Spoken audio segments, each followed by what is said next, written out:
My name is Vivian, and I live with my husband George and our 2-year-old son Michael. Vivian, today marks 3 years since we started dating, doesn't it? George said, breaking the silence. Yes, it does. Time flies so fast, I replied, sensing something different in his tone. What's wrong, George? You seem a bit off, I asked with concern. Vivian, there's something I want to tell you today, George began hesitantly. I want you to marry me, he continued, echoing his proposal. Over the years, we had shared countless moments together. Initially, time with George was bliss for me, wrapped in his kindness and thoughtfulness. I felt genuinely happy. However, as days turned into years, the daily bustle and other factors began to change our relationship. Hey, Vivian, didn't I say I wanted roast beef today? Why is it just leftovers from yesterday? George interrupted my thoughts. I'm sorry, George. I have to take care of Michael. I can't prepare anything too complicated, I explained, feeling a pang of guilt. I don't need such excuses. Parenting is just taking care of Michael, right? Stop making such a big deal out of it, George snapped, his frustration palpable. Working at my parents' company is tough. Well, I'm going to be the next president, so I have to endure it, he continued, his tone condescending. George worked at my in-laws' company, spending his days buried in work. Despite this, his efforts often seemed ordinary, and he struggled to meet his quotas. Who's making a big deal here? I don't need dinner tonight. Oh, I might not come home tonight. I have golf with a senior from work tomorrow. So take care of things at home and make sure to prepare a proper dinner tonight, okay? George's words stung, leaving me speechless. The taste is so bland. You really can't do anything right nowadays, he remarked later that evening, further straining our already tense atmosphere. Smiles and meaningful conversations like those in our early days of marriage dwindled, replaced by George's frequent absences. Even on weekends, he prioritized outings with friends and hobbies over family time. During maternity leave, I dedicated myself to protecting our family, waking early to care for Michael and manage household chores.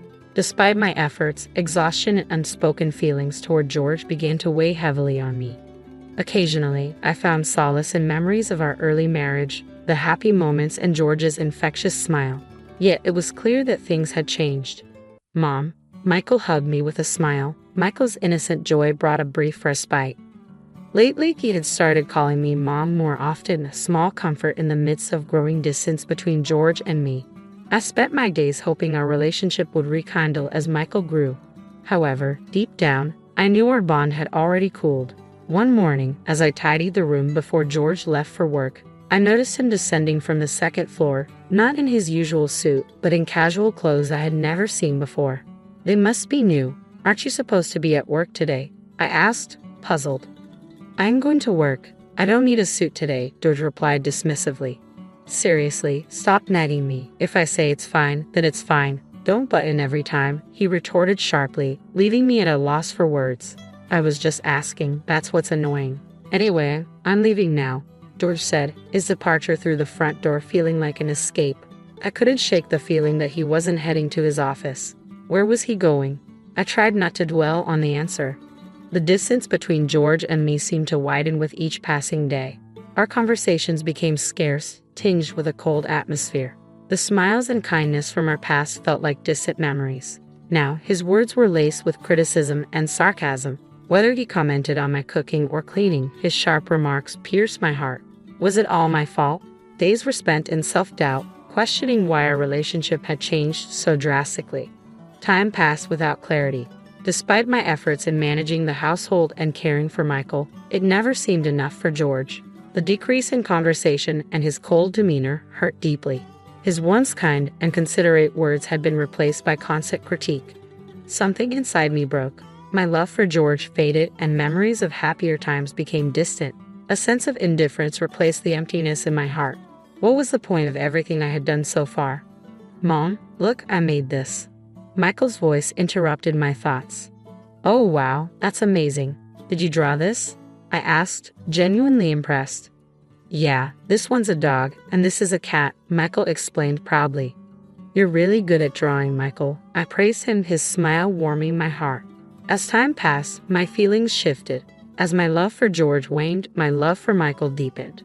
Watching him grow, I began seriously considering my future, specifically divorce. I couldn't continue in a relationship where George barely contributed to parenting, let alone fulfilling his role as a father. The prospect of liberation from George seemed more overwhelming than daunting.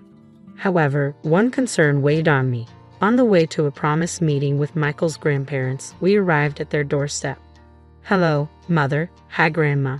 Michael greeted them warmly. "Hello, Michael. Have you grown taller again?" Grandma exclaimed with joy. "Really?" "Yay!" Michael cheered, delighted by her praise. "It's good to see you. Come on in, Grandma. Welcome us inside." "Thank you, I will." It was George's parents, my in-laws. Despite my frayed relationship with George, they had always been a source of comfort. They ran a nearby business and had shown unwavering kindness and support towards Michael and me. "That's right, I bought some delicious sweets at the station. I'll serve them with coffee now. Please have a seat and relax," Grandma insisted kindly. "Let me help," I offered. No, it's fine. You must be tired from childcare.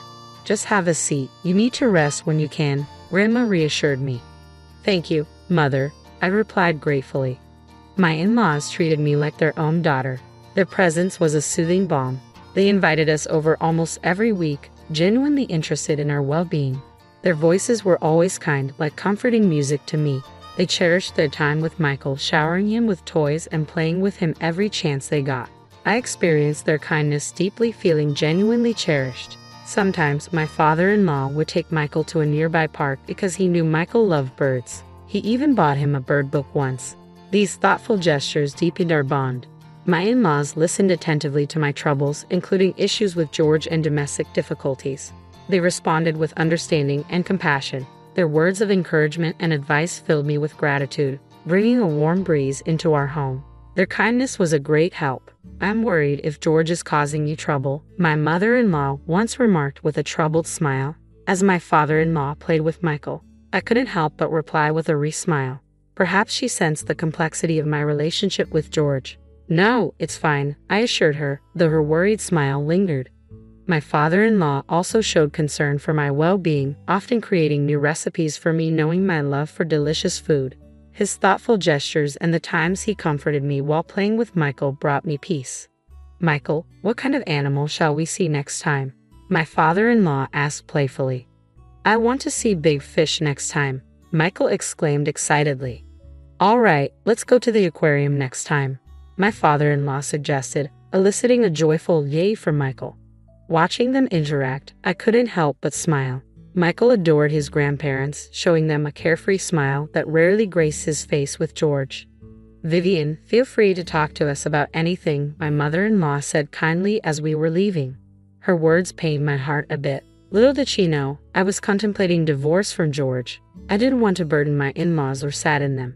Even if my relationship with George couldn't be repaired, I cherished my bond with my in-laws and wanted Michael to continue enjoying his time with them.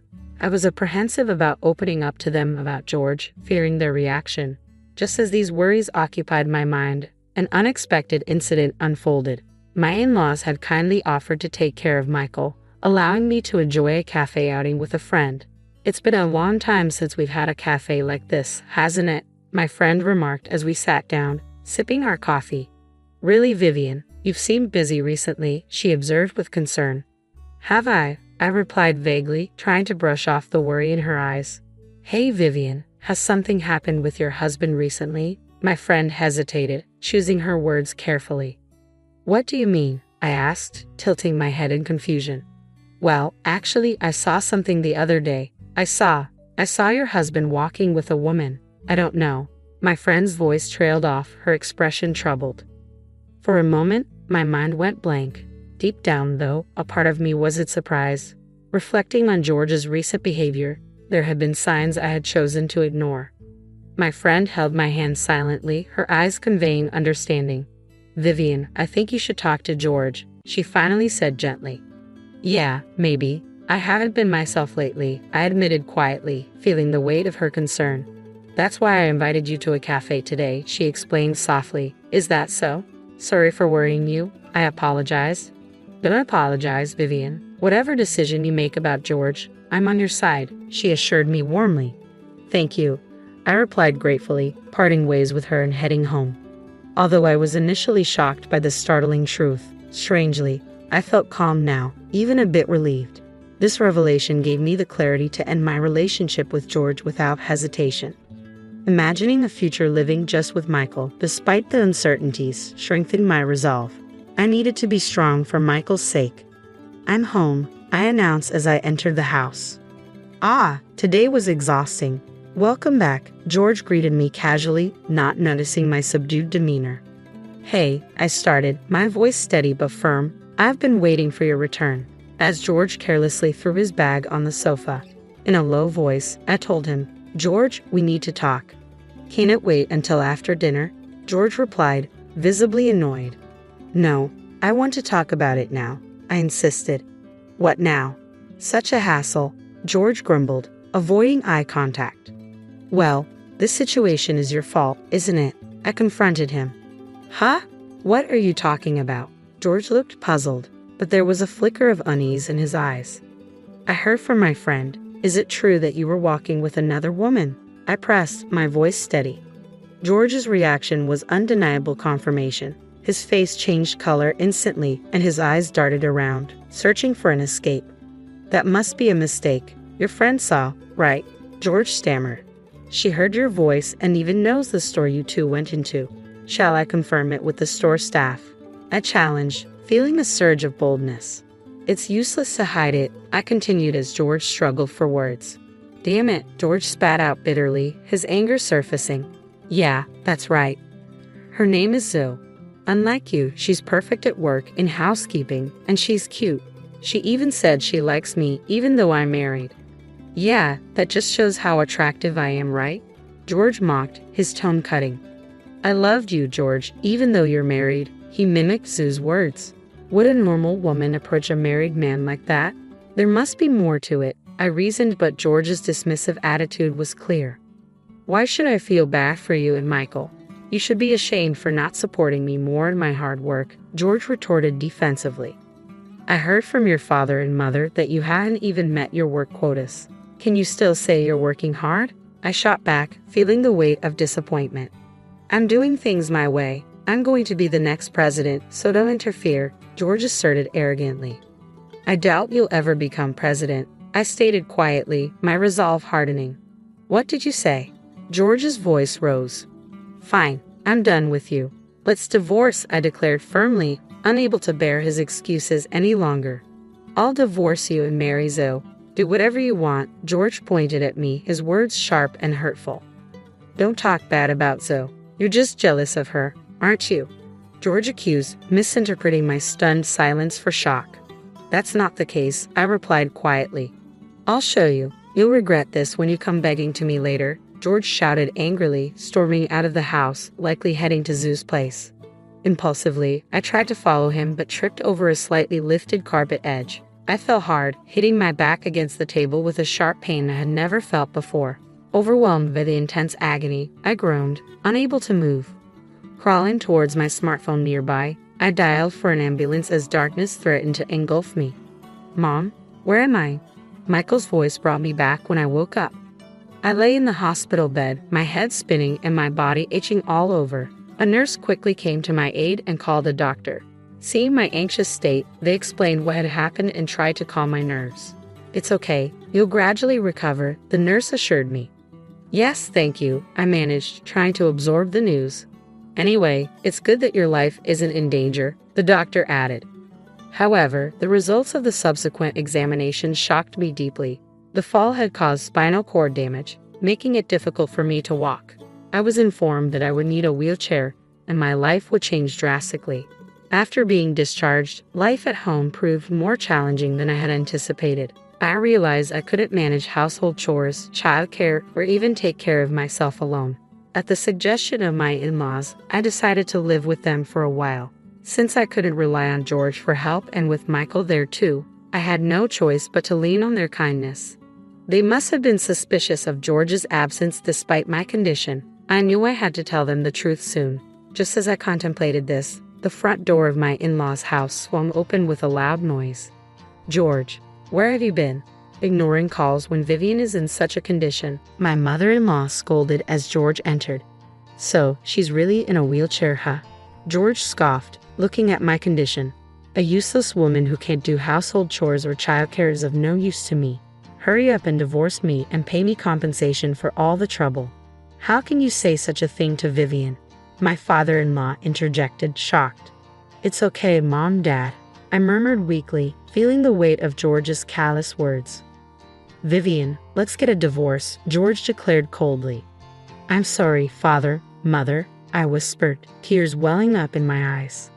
I couldn't stay with George anymore. Surprisingly, his cruel words didn't sting. They simply confirmed that my love for him had completely faded. Contrary to my in-law's surprise, George seemed oddly cheerful. But that you understand now, I can freely marry Zoe, George remarked casually. George, were you seeing another woman? My father-in-law interjected, taken aback. Yeah, so what? What's the big deal? George shrugged. Despite having Vivian, she's boring, not particularly cute, and can't handle housework or childcare properly. How can you say that? My mother-in-law exclaimed, shocked. Vivian has been trying so hard with housework and raising Michael. Yeah, whatever, George dismissed, his tone callous. Anyway, I've decided to be with Zoe. Dad, it's time to hand over the company to me. You're getting old. Nonsense. I won't let someone like you take over the company, my father-in-law retorted firmly. Come on, who else is there but me? Anyway, I'm busy, so send me the divorce papers by mail, okay? George concluded, nonchalant. After separating from George, I started a new life. Currently, I live comfortably in a house recommended by my in-laws. With the help of a caretaker, they suggested my daily life feels easier than before. However, amidst this calm, an unexpected development awaited. One day, while peacefully passing time, the doorbell rang. Glancing at the monitor, I saw George standing outside, his face a mix of confusion and desperation. Hey, Vivian, what the hell is going on?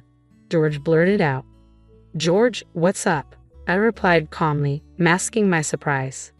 I got fired from the company. I suppose Dad just keeps saying it can't be helped, George confessed, his desperation evident.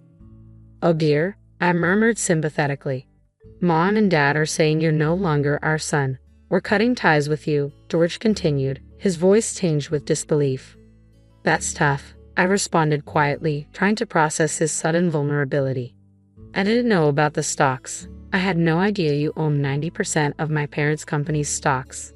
Why didn't you tell me? George pleaded. Because you never asked, I replied evenly.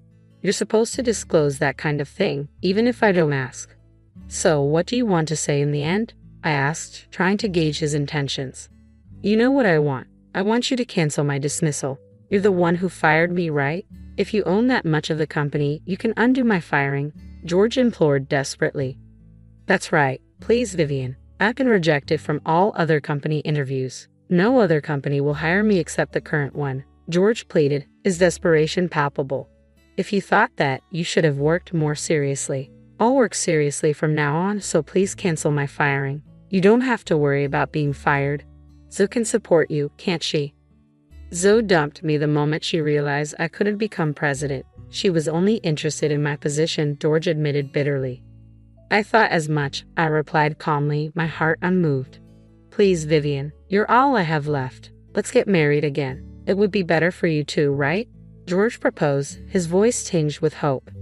I was stunned by his words. What are you even saying? You're in a wheelchair, right? You need my help, and Michael needs his father, George pressed, trying to sway me. My anger surged at his audacity. How dare you say such things? I'm sorry, but the lady does not wish to speak with you anymore, Jack, the helper, interjected firmly before I could respond. Huh? Who are you? George demanded, taken aback. I'm talking to Vivian, Jack replied sternly. As I said, the lady does not wish to converse with you. That can't be. Vivian needs me, George protested desperately. That's right, I'll say it again. I have nothing to say to you, and I don't want to see you ever again, I affirmed firmly through Jack. Why, Vivian? If you leave me too, then. George began, but Jack forcefully turned off the monitor. I found myself oddly captivated by Jack's rare display of anger. He was slightly older than me, introduced as a helper by my in-laws. Stern yet kind, Jack had grown close to Michael and become an indispensable part of our lives. Now, what? I mused aloud, watching Jack with newfound respect. Eventually, I heard that George, abandoned by Zoe and his parents, was walking a lonely path. However, his fate no longer concerned me. Whatever his situation, he had no part in my life anymore. Supported by my in-laws and Jack, I found peace in my new home. With Jack's assistance, I managed household chores and childcare better, slowly regaining confidence in my abilities. Meeting new people and sharing smiles in my daily life, I felt my heart gradually moving in a more positive direction.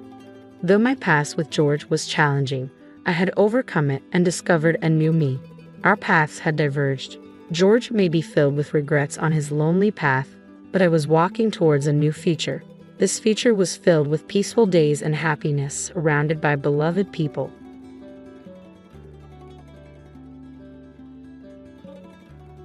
Hey, I'm Anna. My life changed a lot 5 years into my marriage with Paul. We were a regular couple. I was a teacher. He worked as a manager at an energy company, and everything was pretty simple. Then Paul's dad passed away, leaving his mom Elaine alone in their family house. That's when Paul hit me with a bombshell. Anna, we need to talk. He said seriously one night. I paused, looking up from my phone. What's up? Is everything okay?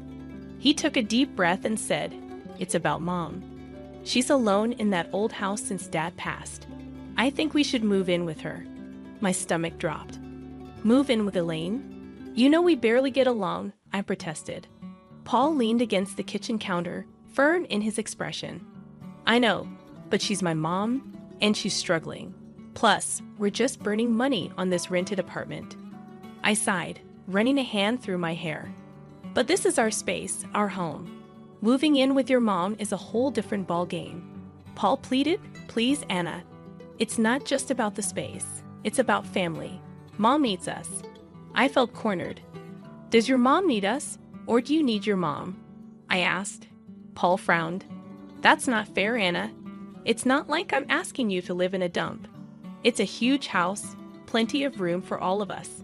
Tension rose as I questioned our life there. But eventually, I caved for the sake of peace.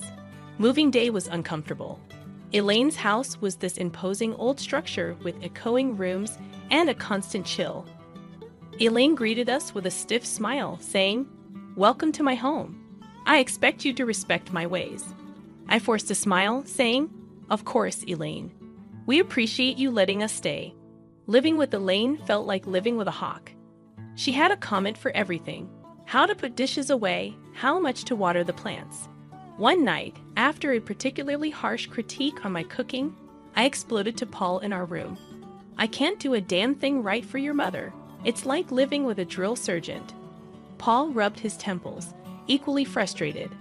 "Anna, just give it time. She's old and set in her ways." I threw my hands up in frustration. "Great, so we just tiptoe around her till the end of time." He didn't have an answer, and honestly, neither did I. This house, with its constant surveillance and Elaine's scrutinizing eyes, was suffocating. Life in Elaine's house was turning into a daily grind. Just when I thought I could handle it, Paul dropped another bombshell. It was a lazy Sunday afternoon, and I was trying to find some peace in the garden when he came out. "Anna, we need to talk," Paul said, leaning on the garden gate. I looked up, feeling a knot in my stomach. "What now, Paul?" He took a deep breath. "I think you should quit your job and stay home. We're spending a fortune on a nurse and housekeeper for Mom. It makes more sense." I stood up, anger rising. "Quit my job, Paul. I love teaching. It's not just about the money." He ran his hand through his hair, his tone getting edgy. "I know, but think about it. It'll make things easier around here." I shook my head, disbelief washing over me. "So what? I just become a full-time maid and nurse? That's not the life I want." Paul's voice rose. "It's not about what we want, Anna. It's about what's practical. My mom needs us." I glared at him. "No, your mom needs you. I didn't sign up to be her caretaker." He shot back. "Well, things change, Anna. We need to adapt." The word adapt felt like a slap. I loved my job, my independence. This wasn't adapting. This was sacrificing.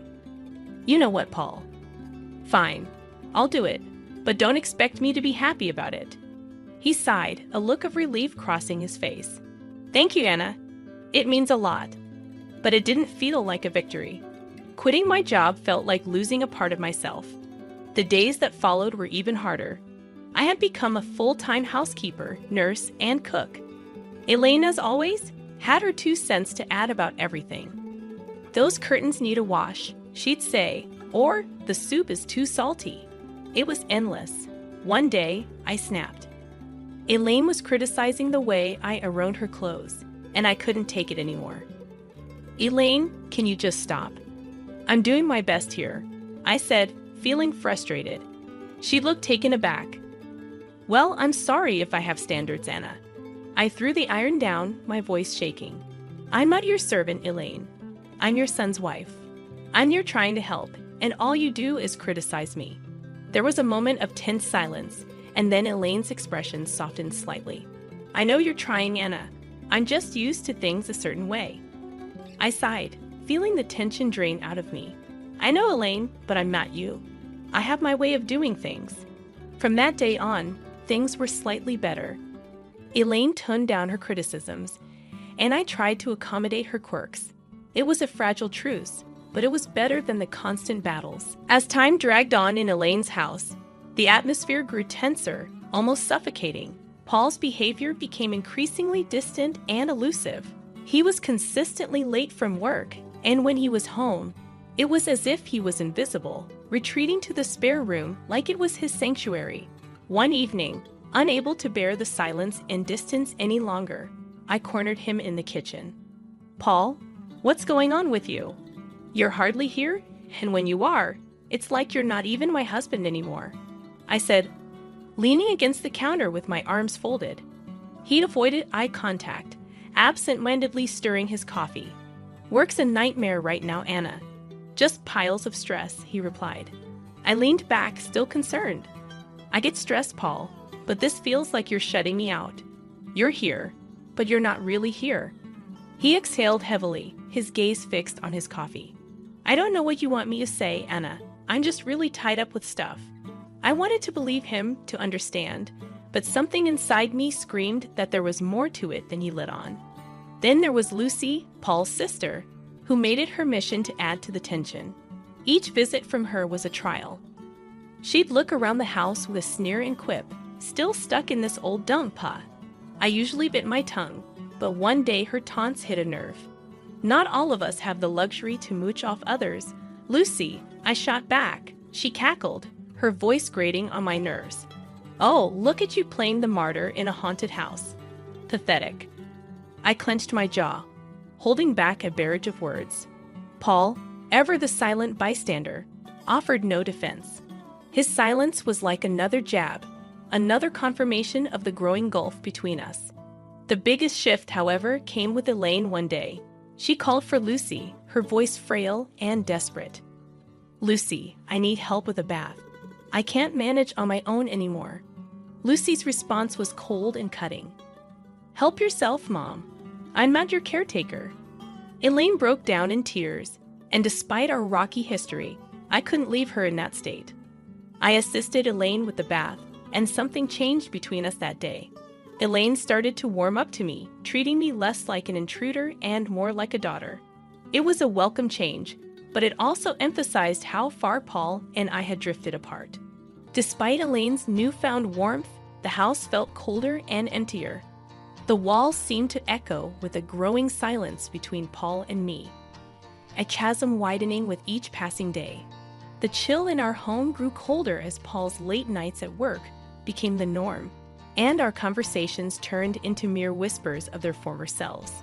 During one of these fleeting interactions, Paul dropped a bombshell that added to the growing pile of secrets and lies. Anna, I got an apartment near work, he said nonchalantly, as if discussing the weather. I almost dropped the dish I was cleaning. An apartment? Why on earth would you need that? He leaned against the doorframe, avoiding my gaze. It's just practical, Anna. Saves me to commute, especially with the late nights. Anger and confusion surged within me. and you just decided this without talking to me. What? Are we roommates now? He shrugged, his indifference cutting deep. I thought you'd be happy, less stress about me coming home late. I shook my head in disbelief. Happy, Paul? This feels like you're living a double life. What's next? You'll tell me you have a second family? He sighed, rubbing his forehead. Don't be dramatic, Anna. It's not like that. I wanted to push further, to break through his nonchalant facade, but I knew it was futile. The conversation ended there, as did many of our conversations those days. The true shock came a few days later in a candid conversation with Elaine. We were in the living room, sharing a rare moment of calm when she suddenly said, "You know, Paul didn't buy that apartment with his money." I looked at her puzzled. What do you mean? She hesitated, then continued, "He used my savings. He said it was an investment, even put it in my name." My heart sank. He's been using your money, and you're okay with this? Elaine shrugged, a sad look in her eyes. I couldn't say no. He's my son. But I thought you should know. I was speechless. Paul's secret apartment was one thing, but using his mother's savings under the guise of an investment felt like the man I married was slipping away, replaced by this stranger with secrets and lies. A few days later, I confronted Paul about it. Why didn't you tell me the apartment was bought with your mom's money? He was unapologetic, almost defiant, because I knew you'd react like this. It's an investment, Anna, not a big deal. I couldn't believe his audacity. Not a big deal. You're gambling with your mom's savings and keeping it from me. What else are you hiding? He turned away, ending the conversation with a dismissive wave. You wouldn't understand, Anna. It's business. The word business felt like a chasm between us, an excuse for everything going wrong in our marriage. Living in Elaine's old, dreary house was taking its toll on me. The once vibrant walls now echoed a somber tone, and every creaking floorboard seemed to whisper secrets. One day, I couldn't take it anymore. Elaine, have you ever thought about renovating the house? I asked over breakfast. It could use some freshening up. Elaine looked up from her tea, surprised. Renovate? I haven't thought about it in years. It's such a big task. I nodded, feeling a spark of enthusiasm. I know, but it could really brighten up the place. Maybe just start with a new coat of paint or some new wallpaper. Elaine considered it for a moment. Well, I suppose it wouldn't hurt to bring some new life into this old house. But are you sure you're up for it? I smiled, eager for a project. Absolutely. It'll be a good change. And so it began. I threw myself into the renovation, painting walls, choosing wallpapers, and even attempting to restore some of the old furniture. It was hard work, but it felt good, like I was breathing life back into the house and, in a way, into myself. One day, while I was up to my elbows in paint, Paul walked in. He looked around, his expression one of shock and disbelief. What the hell, Anna? What are you doing to my mom's house? I stood up, wiping the sweat from my brow. I'm renovating, Paul, like I told Elaine.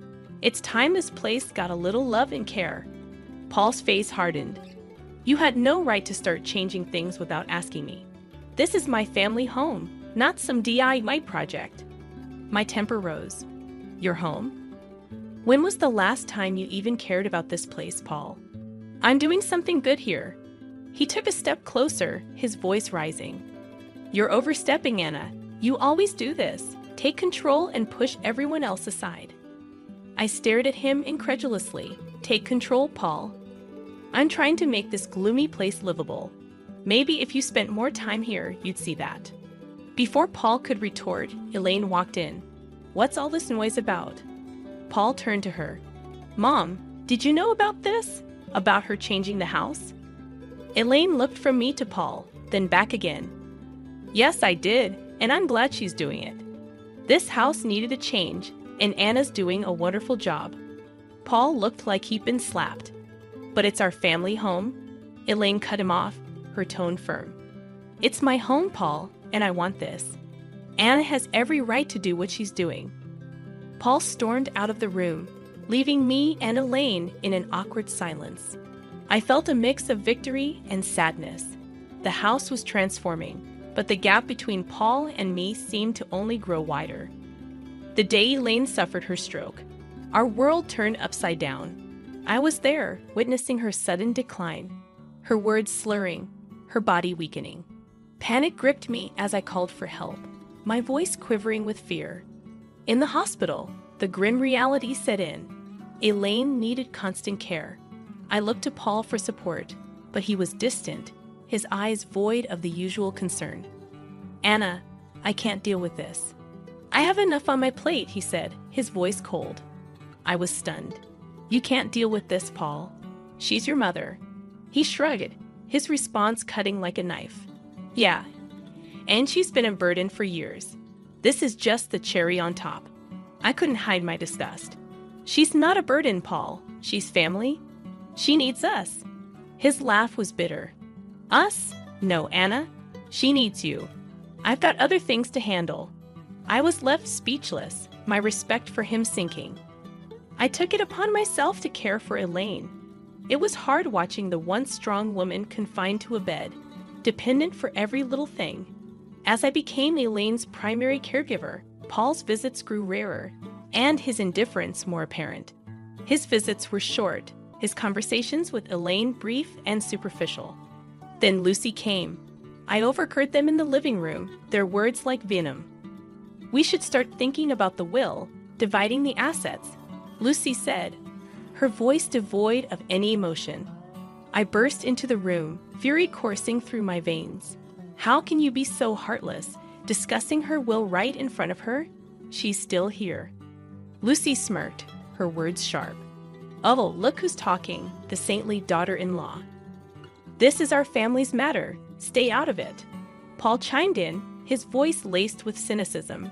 "Anna, just drop it. It's practical to plan these things. No use pretending she's going to bounce back." I was aghast at his cruelty. Practical. "She's your mother, Paul. How can you be so callous?" He shrugged, his reply cold and detached. "Life's callous, Anna. Better get used to it." I turned away, my heart heavy with disgust. In the following weeks, I dedicated myself to Elaine's recovery. And to my surprise, she showed signs of improvement. Her fingers twitched, her speech cleared. She even managed a few steps. It was a miracle to me, but a nuisance to Paul and Lucy. Their true colors were now vividly clear. Their mother's plight was nothing more than an inconvenience, a hurdle in their path of inheritance. The betrayal stung deep, not just as a daughter-in-law, but as a human being. Life had settled into a grim routine. Elaine's health was a constant roller coaster, with small victories overshadowed by the looming fear of the worst. Then it happened. Another stroke, this time more severe. The call from the hospital felt like a punch to the gut. Elaine didn't make it. The funeral was a somber affair. I stood beside the grave, my heart heavy, watching as people paid their respects. That's when Paul arrived, and with him, a woman I didn't recognize and two small kids clinging to her hands. "Who's she?" I whispered to myself, my eyes fixed on the unfamiliar woman. Paul approached, his expression unreadable. "Anna, this is Carol, my wife, and these are our kids." I felt like I had been slapped. "Your wife? When did this happen?" He shrugged, a coldness in his voice. "A while ago." "It's none of your business, Anna." I was speechless, my mind reeling. How could he? And during all this time with Elaine, Lucy was there too, her usual sneer in place.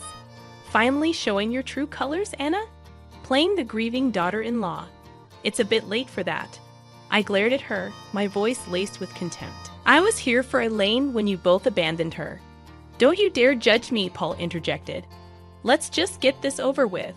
We have other matters to discuss."